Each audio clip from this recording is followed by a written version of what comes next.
Hey, it's Biddy Penny. Welcome to my channel and welcome to 101 card making. Hello, welcome to a new series, and this is 101 card making. So welcome. I'm so glad you're here. We are going to get started in this series with the basics. What do you need to start card making? Well, the very first thing we're going to go over is supplies. And the first thing you need is a card base. Now,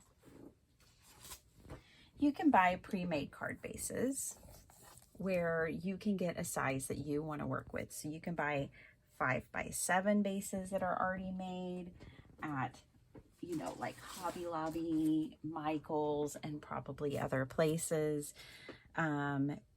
You can buy, 5x7, A2, 4-bar. Those are the three most common ones. A 4-bar is also known as an invitation size. But most of the time, depending on how many cards you make and what you have access to, you can also just use a cardstock. This one is the Paper Studio, so I think that is Hobby Lobby. And you get like 50 sheets, $5.99, but I would suggest that you go when the Paper Studio is 40% off, or if they have a clearance. So I got this full pack for $1.49 on clearance. These 50 sheets can make a whole lot of cards. They can make an A2 size card, or they can make a 5x7, or they can make the invitation size. And slimline, there's mini slimline. So I'm making this video just to go over the basics of making your card base. So let's dig into it. I'm not going to open this one. I'm going to just use some standard cardstock, and we're going to make a card base. So the great thing about that Michael's paper is you can get it in any color you want, really. Also, a lot of us use white card bases. The next tool that I'm going to use that I feel like is essential is a paper trimmer. Not this one. This one isn't essential, but a paper trimmer. Fiskars, I would say, is really great to choose because you can easily get blades for it anywhere. Walmart, Amazon, your craft store, wherever. Let me zoom y'all out a little bit. Just a little bit. There we go. Okay, so this is an 8.5 by 11 sheet of paper. So this is geared towards people in the US. Outside of the US, they typically use an A4 paper. A really typical size card in the handmade card world of YouTube is an A2 card. It's also considered a note card for people not in the card making community. A note card measures 4.25 by 5.5. I wanted to show you real quick. I do have some 4-bars here. These are the 4-bars, and these are smaller. This is considered an A1. So this is an A1, and you can tell I got them on sale at Hobby Lobby, usually $2.99. You get cards and envelopes in this pack, and then you can skip this step, but you should learn this step as you embark on this hobby. So this is an A1. The 4-bar, or the little invitation cards.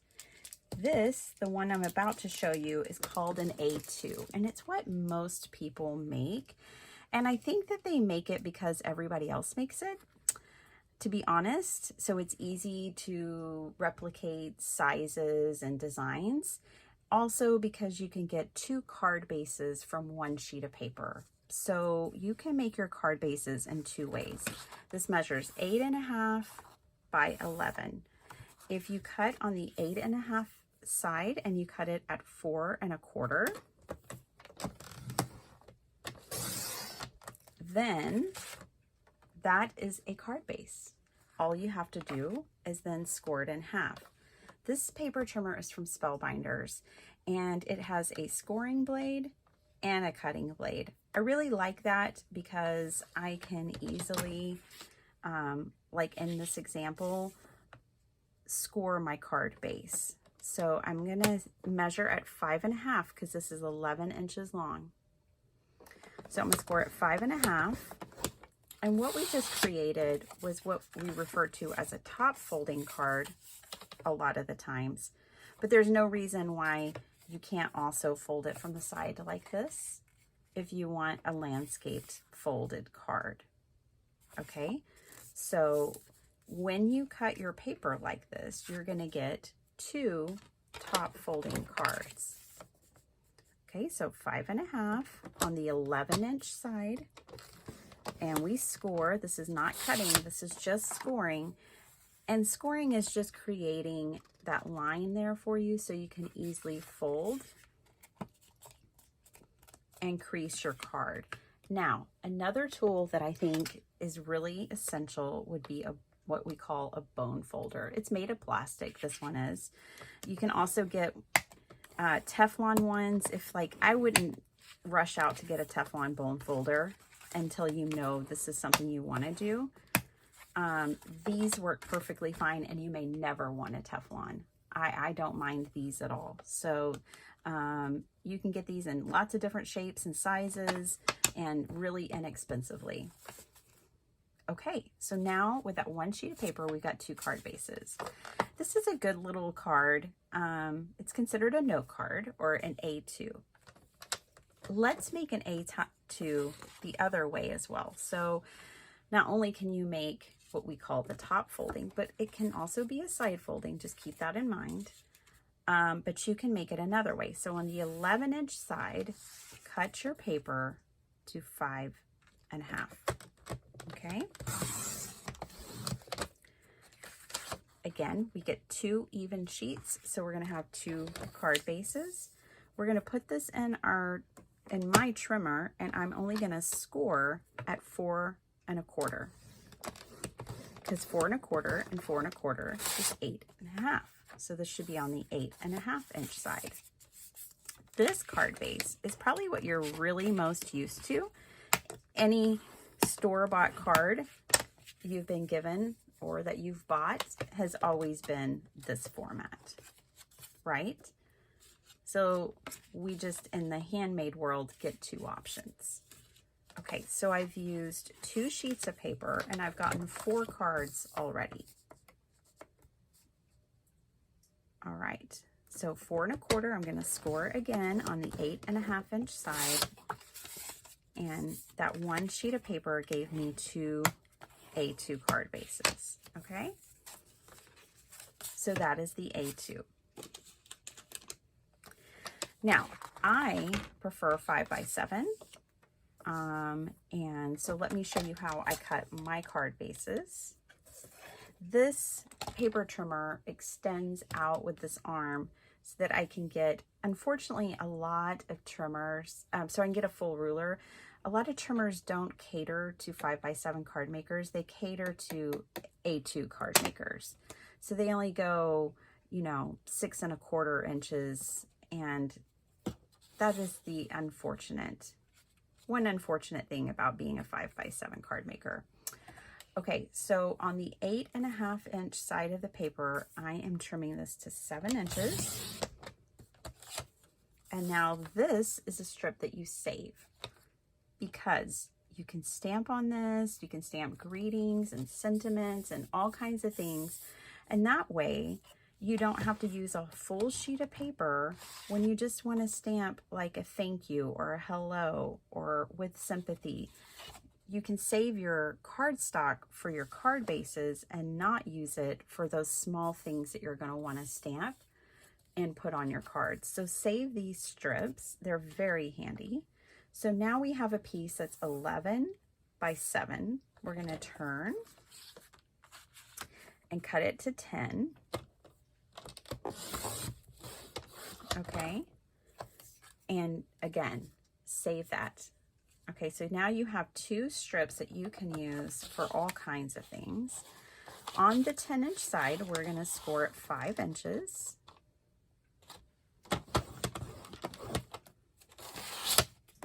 Okay, and now we have a 5x7 card base. So with 5x7s, you can only get 1 card base per sheet of paper. For me, it's worth it. It's just such a great size card. And like, you can see how much smaller the A2 is in comparison to it. And any store-bought card is going to be a 5x7.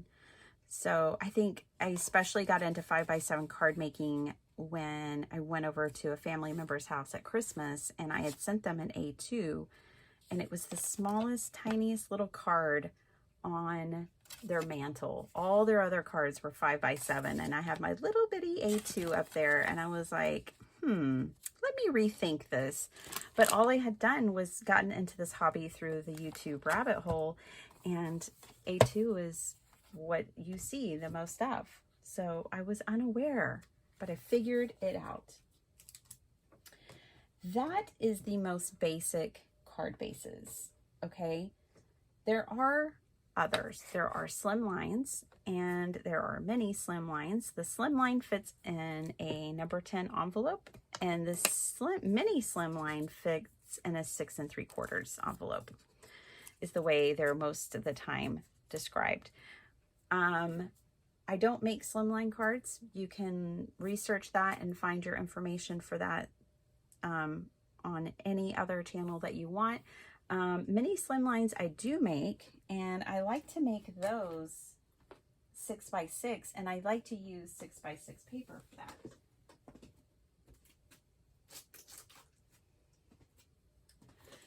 So here is something you will see a lot in card making, and this is a 6x6 paper pack. Now, they are made by tons of companies and tons of styles. I'm just grabbing the most basic. This piece of paper measures 6 inches by 6 inches. And you can make a mini slimline with this. I think it's just the easiest way to do it. You take it and you score it at 3 inches. No cutting required. And they make such adorable cards. I may not have measured that perfectly, but that's okay. You could always trim that little bit off. We do that as card makers. It happens. And then we just trim off the little bit, and then we're good to go. So this is a mini slimline. It's longer than the A2 and more narrow. That's what I am going to share with you today about card bases. In the next video, I'm going to share with you card styles, because card styles bring on all different kinds of supplies and skills and interest. And so we're going to handle that in another video. But now you know how to make yourself some card bases. I hope you enjoyed this, and I'll see you next time. Bye.